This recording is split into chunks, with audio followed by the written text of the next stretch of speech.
At 15, I was kicked out in the rain because of a lie. My sister lied, and my mom yelled, "You're not welcome in this house." I didn't fight back, I just walked. 2 weeks later, she laughed about it to her friends, not realizing Dad was standing right behind her. Hey Reddit. So at 15, I got kicked out of my house in the pouring rain because my sister told my mom I stole her college savings. Spoiler alert, I didn't. But my mom screamed, "You're not welcome in this house," and slammed the door in my face anyway. 2 weeks later, my sister was laughing about the whole thing to her friends. She had no idea my dad was standing right behind her, listening to every word. I remember that night down to the exact temperature, 53 degrees. October in Michigan hits different when you're standing outside in a hoodie that's already soaked through, watching the rain come down sideways. The kind of rain that finds every gap in your clothes and reminds you that nature doesn't care about your problems. I was on the porch with nothing but my school backpack, that useless hoodie, and 7 words still ringing in my ears. You're not welcome in this house. That's all it took. 15 years of being someone's son, erased in 7 words. My sister Ashley stood behind Mom in the doorway. I caught her expression for just a second and saw the corner of her mouth twitch. Not a full smile because she was too smart for that with Mom watching. But there was something there. Satisfaction. The look of someone who just won a game I didn't even know we were playing. Let me back up and explain how I ended up on that porch. And really, how I ended up in this situation in the first place. Because this wasn't just about one night. This was years of buildup that finally exploded. 3 hours earlier, I'd been at cross-country practice doing hill repeats until my legs felt like they were made of concrete. Coach Patterson was one of those old-school coaches who believed pain built character and that anything worth doing was worth doing until you wanted to die. We ran those hills until half the team was ready to throw up, and the other half was already dry heaving on the side of the path. I actually liked it, though. Running cleared my head. When I was out there pushing my body to its limits, I didn't have to think about the weird tension at home or Ashley's increasingly hostile attitude. Just breathe, move forward, repeat. Simple. By the time I got home around 6:30, I was exhausted in that good way where your muscles feel like jelly, but your head feels clear. All I wanted was a hot shower, a massive sandwich, and maybe an hour of mindless TV before starting homework. Dad was still at work. He managed a distribution warehouse about 40 minutes away and usually didn't get home until after 8. His job was demanding, but he never complained about it. Just came home tired, ate dinner, and spent whatever energy he had left trying to connect with me and Ashley. Though honestly, it was mostly just me since Ashley barely acknowledged his existence unless she needed something. Mom's car was in the driveway, which meant she was probably in her home office doing something for the real estate company she worked for. She'd been a real estate agent for like 15 years, pretty successful at it too. She had this way of being super charming with clients, making them feel like she really cared about finding their perfect home. At home, though, that charm disappeared. She saved all her energy for work and Ashley. Ashley was 17 then, 2 years older than me. Our relationship was what I'd call complicated, but that's being generous. She was the golden child. I don't mean that in the casual way people throw the term around on Reddit.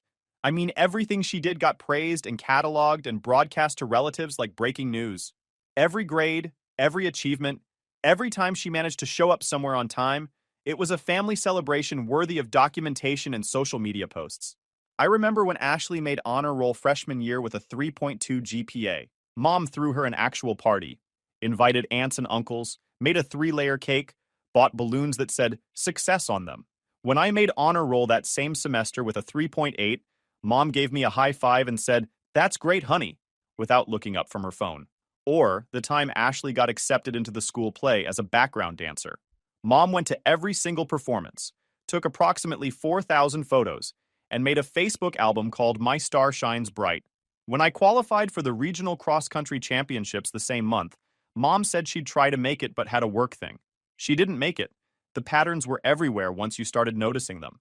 Ashley got a car for her 16th birthday. A used Honda, but still, her own car. I got a card with $50 in it. Ashley wanted to take art classes. Mom enrolled her in private lessons that cost $200 a month. I wanted to join a running club. Mom said we couldn't afford the $30 membership fee. It wasn't about money. It was about priority. Ashley was the priority. I was the afterthought. But here's the thing. I was fine with that. Honestly. I had running, and Dad came to every single one of my meets without fail. Rain, shine, work emergency, didn't matter. Dad was there. He'd cheer louder than anyone, even when I placed middle of the pack, We had our thing, separate from whatever orbit Ashley and Mom existed in. That was enough for me. But that fall, Ashley started acting different. More secretive, more hostile. Little comments at dinner, rolled eyes when I spoke, leaving rooms when I entered. I figured it was senior year stress or college application pressure. Mom had been writing her hard about getting into Michigan State, where Mom went. Looking back, I should have paid more attention. The shift really happened Labor Day weekend, about 6 weeks before everything fell apart. We were at a family barbecue at my uncle's place, and my cousin Danny asked how cross-country was going. I mentioned I was on track to be one of the top runners in our district, maybe even compete at state level. Dad jumped in with this huge smile, talking about my training schedule and how much I'd improved over the summer. He was genuinely proud, which felt good because Dad wasn't the type to hand out compliments for nothing. Ashley was sitting across the table, and I caught her expression. It lasted maybe 2 seconds, but I saw pure hatred in her eyes, concentrated resentment that made my stomach drop. Then it vanished, replaced by her usual pleasant smile, and I convinced myself I'd imagined it. I hadn't imagined anything. What I didn't understand then was that Ashley had spent her entire life being the center of Mom's universe. Every achievement, every milestone, every small victory got celebrated and posted on Facebook and emailed to relatives. She was the proof that our parents were doing something right, the standard bearer of family success. My running success threatened that. Not because Mom cared about athletics particularly, but because Dad's enthusiasm for my achievements was creating a counterweight to her narrative. Suddenly, there were 2 success stories in the family. 2 kids worth bragging about. 2 reasons for pride. For Ashley, who'd grown up believing she was the only bright spot in our family constellation, this was intolerable, completely unacceptable. And what I didn't know was that she had a secret that was about to detonate in the middle of our family like a grenade. When I walked through the front door that evening, something felt immediately wrong. The air had that heavy quality, like before a thunderstorm. Mom was standing in the living room, which was weird because she was usually in her office at this time. Her face was a color I'd never seen before, somewhere between purple and gray, like she was holding back something that might actually kill her if she let it out. Ashley was on the couch crying, really crying. The kind with tissues piled around her, shaking shoulders, red blotchy face, and all the performance of genuine devastation. She was doing this thing where she'd look at Mom, then at me, then away quickly like she couldn't bear to meet my eyes. "What's going on?" I asked, dropping my backpack by the door. My shoes were still wet from the puddles on the walk home. Mom turned to me slowly, like she was moving underwater. "How could you?" "How could I what?" I was genuinely confused. My first thought was that maybe I'd forgotten to do something, a chore or an errand. "Don't you dare play innocent with me." Her voice was shaking with barely controlled rage. Ashley told me everything. Everything. I looked at my sister, trying to understand what was happening. She wouldn't meet my eyes, just stared at the carpet with her hands trembling in her lap. There were tissues scattered around her feet like snow. "Mom, I seriously have no idea what you're talking about. What did I supposedly do?" "She says you've been stealing from her for months." Mom's voice cracked. "You took the money she's been saving for college. Her future. You stole your sister's future." The accusation hit me like a punch to the gut. The air went out of my lungs. Ashley had a savings account she'd been building since she was 14. Birthday money, babysitting cash, some inheritance money from our grandmother who passed when we were kids, plus random checks from relatives for good grades. Last I heard, it was somewhere around $4,000, maybe more. I had never touched it, never even thought about it. Didn't know where she kept her debit card. Didn't know her PIN. Had zero access to any of it. "That's insane," I said, my voice coming out higher than I intended. "I would never do that. Mom, you know me. Why would I steal from Ashley?" She showed me the texts. Mom held up her phone. There on the screen was a conversation supposedly between me and someone named Tyler, discussing how to access Ashley's account and what we'd spend the money on. The messages were detailed, specific, damning, talking about how she'd never figure it out, laughing about the whole thing. "Those aren't real," I said, reaching for the phone. Mom pulled it back. "I didn't send those." "Mom, I don't even know anyone named Tyler. It's from your number. It's spoofed or something. People can fake that stuff. Ashley, tell her the truth. Whatever this is, tell her what's really going on." My sister finally looked up. Her eyes were red from crying, and in them I saw something that shook me more than the rain ever would. She wasn't scared. She wasn't confused. She was calculating. "I can't believe you're still lying," she whispered. "After everything." What followed was 30 minutes of the most surreal argument of my life. I denied everything. Mom screamed. Ashley cried and added more details. How I'd apparently been jealous of her for years. How I'd made comments about her savings. How I'd even threatened her when she confronted me privately about it. She described a conversation that supposedly happened in her bedroom 3 weeks ago, where I allegedly told her I deserved that money more than she did. She mentioned specific details that made it sound real. That I'd talked about buying a better phone. That I'd said Mom would never believe her over me. None of it was true, not a single word. But Mom had already made her decision before I walked through that door. I called your father, Mom said eventually, her voice hoarse from yelling. He's on his way home. We're going to deal with this as a family. There's nothing to deal with because I didn't do anything. The evidence says otherwise. The evidence is fake. Can't you see that? Why would I steal from Ashley? I have my own money from my summer job. I don't need hers. Maybe you're jealous, Ashley said quietly. Maybe you've always been jealous that I'm the successful one. I actually laughed at that, which was probably the wrong response. Successful at what? Getting everything handed to you? Mom's face went dark. Don't you talk to your sister like that. She's lying to you and you can't even see it. Get out. The words came so fast I almost didn't register them. What? Get out of this house. Right now. Before your father gets home and sees what you've become. Mom, please, just listen to me for 1 second. You're not welcome in this house. Not until you can admit what you did and apologize to your sister. I looked at Ashley one more time. She had this expression on her face, like she was trying to look sad, but couldn't quite hide the triumph underneath. That's when I knew for certain this was all planned. Every detail, every tear, every trembling hand. It was all performance art. I grabbed my backpack and walked out. Mom slammed the door behind me hard enough that I felt it in my chest. The rain started about 5 minutes later. I stood there on the porch for maybe 5 minutes, just processing what had happened. Rain was starting to fall. Light drops at first that felt almost gentle. My phone buzzed with a text from Dad asking what was going on. That Mom had called him saying there was an emergency with me and Ashley. I tried calling him, but it went straight to voicemail. He was probably driving, phone in his pocket. I couldn't stay on the porch. Mom was watching through the window, arms crossed like a bouncer, making sure the unwanted customer actually left. Every few seconds she'd glance at me, making sure I was actually leaving her property. So I started walking.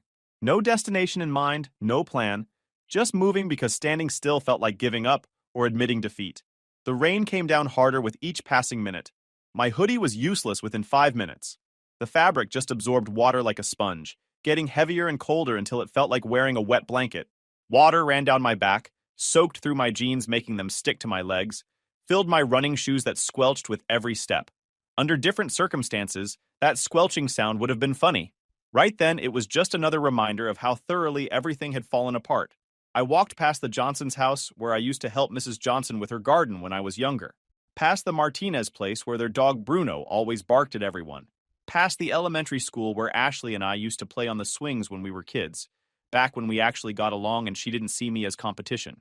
My mind kept replaying the scene in the living room. Ashley's calculated tears. Mom's immediate belief without even a moment of doubt. The fake texts that supposedly proved I was bragging about stealing. The whole thing felt like a nightmare I couldn't wake up from. What hurt most wasn't even the accusation itself. It was how quickly Mom believed it. No hesitation, no benefit of the doubt, no, let's hear both sides. Just immediate judgment and punishment. 15 years of being her son apparently counted for nothing when measured against Ashley's tears. I walked for probably 25 minutes, my feet on autopilot, while my brain tried to make sense of the senseless. The rain was really coming down now. That Michigan October rain that cuts through everything. I was shivering, teeth actually chattering, hands shoved in my pockets, trying to find warmth that didn't exist. And that's when I realized where I was going. Jake's house. My best friend since elementary school lived about a mile from our place, in one of those neighborhoods where the houses all look slightly different but still coordinated. His family was solid, normal, the kind of people who actually listened when you talked, instead of just waiting for their turn to speak. I showed up on Jake's doorstep looking like I'd just crawled out of a lake and lost the fight. His mom, Mrs. Chen, answered the door, took one look at me standing there dripping and shivering, and immediately pulled me inside without asking a single question. That's the kind of person Mrs. Chen was. She just knew when something was wrong and her first instinct was always to help. "Oh, honey," she said, already heading toward the linen closet. "Jake, your friend is here and he needs help." Jake came thundering down the stairs in his pajama pants and an old band t-shirt. He took one look at me and his eyes went wide. "Dude, What happened? You look like you went swimming in your clothes. Can I stay here tonight? My voice sounded weird, kind of hollow. Of course. Mom, is that okay? Mrs. Chen was already back with an armful of towels. Honey, you can stay as long as you need. Let me get you some dry clothes and something warm to drink. Have you eaten? Never mind, I'm making you something regardless. She disappeared into the kitchen while Jake led me upstairs to his room. He grabbed some of his dad's clothes, way too big for me but dry, sweatpants that I had to tie tight to keep from falling off, and a t-shirt that said, World's Okayest Dad, which somehow felt appropriate for the situation. While I changed in Jake's bathroom, I caught my reflection in the mirror. My hair was plastered to my head, face pale, eyes looking slightly wild. I looked like someone who'd been through something, which I guess I had been. When I came back out, Jake was sitting on his bed looking concerned. Okay, so what the hell happened? And don't say it's nothing because you literally showed up at my door looking like a drowned rat at 7 p.m. on a school night. I sat down on Jake's desk chair and just started talking. The whole story came pouring out like water from a broken dam. Ashley's accusation, the fake texts, Mom's immediate belief, the shouting, the door slamming. All of it. Jake sat there listening, his expression moving from concerned to confused to progressively more angry on my behalf. That's seriously messed up, he said when I finished. Like, legitimately insane. Your sister sounds like a psychopath. I don't understand why she'd do this. What does she even get out of framing me? I don't know, man. But we'll figure it out. You're safe here. My parents won't kick you out or anything. They're not crazy. Mrs. Chen came up a few minutes later with homemade soup and grilled cheese sandwiches. She sat with us for a while, not trying to give advice or tell me everything would magically be okay. She just listened, made sure I ate something, asked questions that showed she actually cared about the answers. It was such a contrast to Mom's immediate judgment that I almost cried right there. Around 11 p.m., my phone started blowing up. Dad was calling repeatedly. I finally answered. Hello? Where are you? His voice was tight with worry and something else. Anger, maybe. I'm at Jake's house. Stay there. I'm coming to get you in the morning. We need to talk. Did Mom tell you what happened? She told me her version. I want to hear yours. But not over the phone. Get some sleep. I'll be there at 8. He hung up before I could say anything else. I lay awake most of the night on Jake's floor in a sleeping bag, trying to make sense of it all. Why would Ashley do this? What was the end game? It felt like there was a piece of the puzzle I was missing, something bigger than just jealousy over my running success. Dad showed up at exactly 8 a.m. He looked like he hadn't slept either. We sat in his truck in Jake's driveway while rain continued to hammer the windshield. Tell me what happened yesterday. Everything. So I did. I went through the whole thing again, every detail I could remember. Dad listened without interrupting, his jaw getting tighter as I talked. When I finished, he was quiet for a long time. Then he said, Your mother believes Ashley's story completely. The texts looked real. I saw them. Dad, I didn't send those. I swear on my life. I believe you. Those 3 words hit me harder than anything else that had happened. You do? I know, my son. You're not a thief. You're not a liar. And you're definitely not stupid enough to brag about stealing in text messages. He rubbed his face. But there's something else going on here. Something your mother isn't telling me. Like what? I don't know yet, but I'm going to find out. He started the truck. You're staying with Jake's family for a few days. His mom already agreed. I need to handle some things at home first before you come back. What things? Just trust me. And keep your phone on. I'll call you tonight. He dropped me back at Jake's house and left. I spent the day helping Jake's dad with yard work, trying to keep my mind occupied. Every time my phone buzzed, I jumped, thinking it was Ashley or Mom. But it was just Jake sending me memes, trying to cheer me up. Dad called around 9 p.m. I'm at the house with your mother and sister. We need to have a family meeting tomorrow. Can Jake's parents bring you over around noon? What's going on? I'll explain tomorrow. Just be here. The next morning crawled by. Mrs. Chen made pancakes for breakfast, but I could barely eat. Jake kept trying to distract me with video games, but nothing worked. I was too anxious about what was waiting at home. At 11:45, Mr. Chen drove me over. Dad's truck was in the driveway along with Mom's car. Mr. Chen offered to come in with me, but I said I'd be okay. That was a lie, but I didn't want him to see whatever was about to happen. I walked in through the front door. The house was eerily quiet, that heavy silence that feels wrong somehow. Dad was sitting in the living room armchair, still in his work clothes, but looking like he'd been through hell. Mom was on the couch, her face pale and drawn, eyes red like she'd been crying. Ashley was next to her, And for the first time since this started, she looked genuinely scared. Not fake scared like when she was performing for Mom. Actually scared. Sit down, Dad said. His voice was calm, but there was steel underneath it, the kind of tone that meant arguing wasn't an option. I sat in the other armchair, keeping my distance from everyone else. The air felt thick, charged with something I couldn't name yet. Dad looked at Ashley. Tell your brother what you told me last night.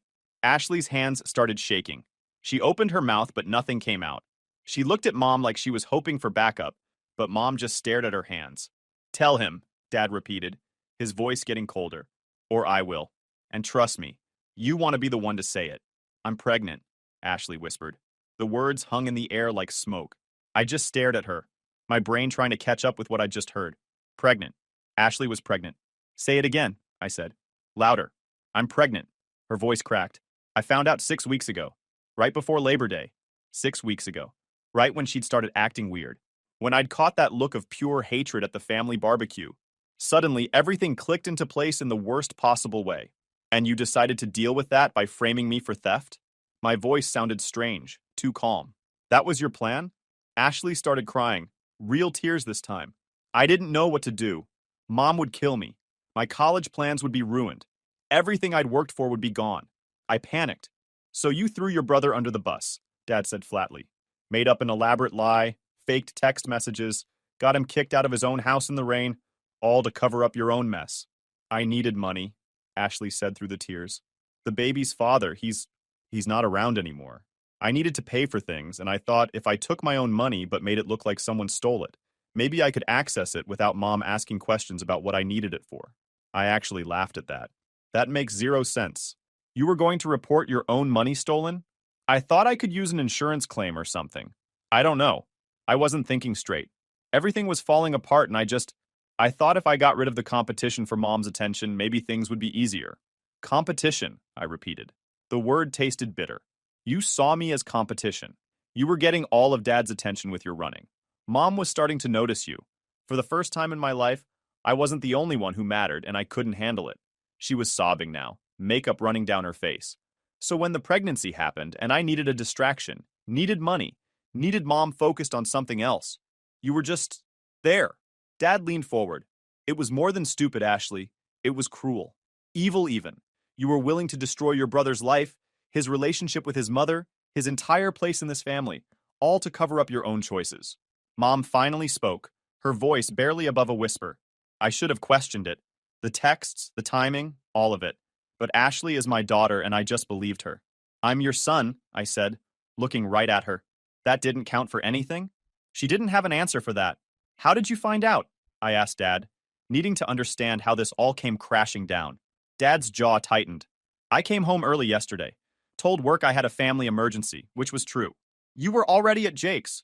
I heard Ashley on the phone in her room, door closed, but not all the way. She was talking to one of her friends. He looked at Ashley with disgust. She was laughing, bragging about how she'd gotten rid of the competition for Mom's attention. How easy it was to fake those texts using some app. How you'd never figure it out because you're too dumb to understand technology. How Mom would always believe her over you. My stomach dropped. She'd been laughing about it. Actually laughing. I walked right in, Dad continued. She saw me standing there and went white as a sheet. Knew immediately she was caught. Tried to claim she was joking, that her friend was just venting and she was playing along. But I made her unlock her phone and show me. Found the app she used to fake your number. Found group chats where she'd planned the whole thing out with her friends, workshopping different scenarios. He pulled out his phone and showed me screenshots. Messages from Ashley to her friends. Gonna need you guys to back me up on this. And Mom will 100% believe me over him. She always does. And worst of all, 2 birds, 1 stone. Get money and get rid of annoying little brother. I felt sick looking at it. Then I asked your mother why she was so quick to believe Ashley without even questioning the story, Dad said, his voice hard. Why she threw you out without a second of doubt. She couldn't give me an answer. Not a real one. Mom finally spoke, her voice barely above a whisper. Ashley is my daughter. Of course I believed her. I'm your son, I said, feeling something break inside me, saying it out loud. Doesn't that count for anything? She didn't answer. Couldn't answer, maybe. Dad stood up and I'd never seen him look so angry. Here's what's going to happen. Ashley, you're going to call whoever you need to call and admit you made the whole thing up. Everyone you told, everyone who believed your lies. They all get the truth. You're going to apologize to your brother. And then we're going to figure out what to do about this pregnancy as a family, because despite everything, we are still a family. Okay, Ashley whispered. And you, Dad turned to Mom, are going to think very carefully about why you were so ready to throw your son out into the rain without even considering his side of the story. Because if I hadn't come home when I did, if I hadn't heard Ashley on that phone, this would have continued. You would have kept believing her. How long would you have left him out there? I was trying to protect my daughter, Mom said weakly. By sacrificing your son? That's not protection. That's favoritism so blatant I can't believe I let it go on this long. I've watched you treat him like a second-class citizen for years, and I convinced myself it wasn't that bad, that kids don't need equal treatment, that as long as I was there for him, it didn't matter. But it does matter. It mattered every single time you chose her over him for no reason except that she's your favorite. The room went silent. Ashley was openly sobbing now. Makeup everywhere. Mom looked like she might throw up. I just sat there feeling numb, like I was watching this happen to someone else on TV. I'm sorry, Ashley said, looking at me through her tears. I'm so sorry. You didn't think I was worth considering, I finished for her. You saw me as competition and decided to eliminate the problem. That's what happened. Don't dress it up as panic or stupidity. You made a choice. She didn't deny it. Couldn't deny it with Dad's screenshots right there proving she'd planned the whole thing. Dad turned to me. You don't have to forgive her right now. You don't have to forgive anyone. But I need you to know that I believe you, I'm proud of you, and you're welcome in this house. Always. This is your home, not a place you get to stay in conditionally based on someone else's lies. I nodded, not trusting myself to speak. My throat felt tight. Can I go back to Jake's tonight? I asked. I need some space. Of course, I'll drive you over. But you come home tomorrow, okay? This is your house. I grabbed my stuff and Dad drove me back to Jake's in silence. When we pulled up, he turned to me. I'm sorry I didn't see it sooner. The favoritism, the patterns. I knew about it, but I didn't understand how bad it really was until I saw how quickly she was willing to believe you'd done something that heinous. A mother should know her child better than that. It's not your fault. Maybe not, but I should have done more. He gripped the steering wheel. Your mother and I are going to have some serious conversations. Things are going to change. I promise you that. I believed him. Dad didn't make promises he couldn't keep. The next few weeks were awkward as hell. Ashley stayed in her room most of the time, only coming out for meals and even then barely speaking. Mom walked around the house like a ghost, not quite making eye contact with anyone. The dynamic had shifted so completely it felt like we were all strangers living in the same building. Dad and I started having breakfast together before school. Just us, 6:30 a.m. at the kitchen table, talking about anything except the elephant in every room. He'd ask about my training. I'd tell him about my times. He'd talk about work problems. I'd listen. Normal dad-son stuff that felt weirdly precious now. About a week after the truth came out, Ashley knocked on my door one evening. I was doing homework. Can I come in? It's your house too, I said, not looking up from my textbook. She sat on the edge of my bed, hands twisting in her lap. I called everyone, told them the truth, that I made it all up. Good for you. Some of them didn't believe me. They thought you must have forced me to say that or something. That's how believable my lies were. She laughed bitterly. I was really good at it. Why are you telling me this? I don't know. Maybe I want you to know how much I ruined. My reputation, yours, everything. The baby's father found out what I did. He's even more gone now than before. I finally looked at her. You made choices. Now you deal with the consequences. I know. I wanted you to know I'm sorry. I know that doesn't fix anything. No, it doesn't. She left after that. We didn't talk much after that conversation, just coexisted in careful orbits around each other. Mom tried harder, which almost made it worse. She'd pack my lunch in the mornings, these elaborate sandwiches with notes that said things like, "Have a great day," like she was trying to be a TV mom or something. She showed up to my next cross-country meet, front row, cheering loudly. It felt performative, like she was trying to prove something to Dad, rather than actually supporting me. One night, about 3 weeks in, she came to my room after dinner. Your father and I have been talking about a lot of things. I waited. He's made it very clear that things need to change. The way I've treated you, the favoritism, all of it. He said if I can't fix it, he's taking you and leaving. He said that? Not in those exact words, but the message was clear. She sat down on my desk chair. I don't know how to be fair to both of you. I've never known how. With Ashley, everything came easy. I understood her. You and your father, You have this whole world together that I'm not part of. Running, cars, sports. I didn't know how to connect with you, so I just didn't try as hard. That's a nice excuse. It's not an excuse. It's an explanation. And it's not good enough. I know that. She looked at me. I'm going to do better. Not for your father, but because you deserve better. You've always deserved better. I didn't say anything. What was there to say?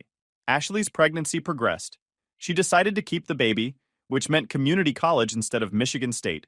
Mom had to swallow that pill, watching her perfect golden child's perfect future dissolve into diapers and late-night feedings and student loans. The dream of bragging about her daughter at Michigan State died hard.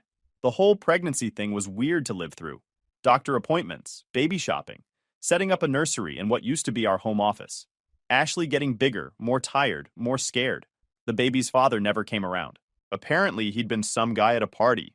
Not exactly long-term relationship material. One night, about a month after everything happened, Mom knocked on my door. Can we talk? I was doing homework, but I closed my laptop. Sure. She sat on the edge of my bed, looking uncomfortable. I've been thinking about what happened, about the choices I made. I waited. I failed you. Not just that night, but for years. I was so focused on Ashley that I didn't see you. Yeah, you didn't. I don't know how to fix this. Maybe you can't fix it. Maybe you just do better going forward. She nodded. Your father said something similar. She stood up. I'm sorry. I know those words aren't enough, but they're what I have. After she left, I sat there thinking. Part of me wanted to tell her to take her apology and shove it, but another part knew that holding on to anger would hurt me more than anyone else. Ashley had her baby in April, middle of the night, 2 weeks early. I woke up to Dad banging on my door at 3 a.m. We're going to the hospital. Ashley's in labor. You coming? I threw on clothes and we drove there in Dad's truck. Mom had already ridden in the ambulance with Ashley. We sat in the waiting room for 6 hours, drinking terrible coffee and not saying much. When the nurse finally came out, we followed her down the hallway. Ashley looked exhausted and scared, and about 1,000 years older than 18. The baby, Riley, was this tiny wrinkled thing in a pink hat. You're going to be an uncle, she said, trying to smile. Yeah, I said. Weird. I really am sorry. For everything. I know saying it doesn't change anything, but I need you to know I think about that night all the time. What I did to you. I looked at Riley, this tiny person who had no idea what mess she'd been born into. You don't need my permission to forgive yourself. That's your work to do. She nodded, tears running down her face. Ashley came home 2 days later with Riley and no clue what she was doing. Babies cry a lot, need constant feeding, don't care about sleep schedules. The house turned into this chaos of crying, exhaustion, and grandparents figuring out new roles. I mostly stayed out of it. School, practice, homework with headphones on to block out the noise. Ashley's mess to deal with, not mine. Over the next year, things evolved. It wasn't some magical healing. Normal had been broken for a long time. But we found a new equilibrium. Ashley's golden child shine wore off fast, replaced by the reality of diapers and 2 a.m. feedings. Guys, we are so close to hit 100,000 subscribers on this channel. If you are not subscribed to the channel, please consider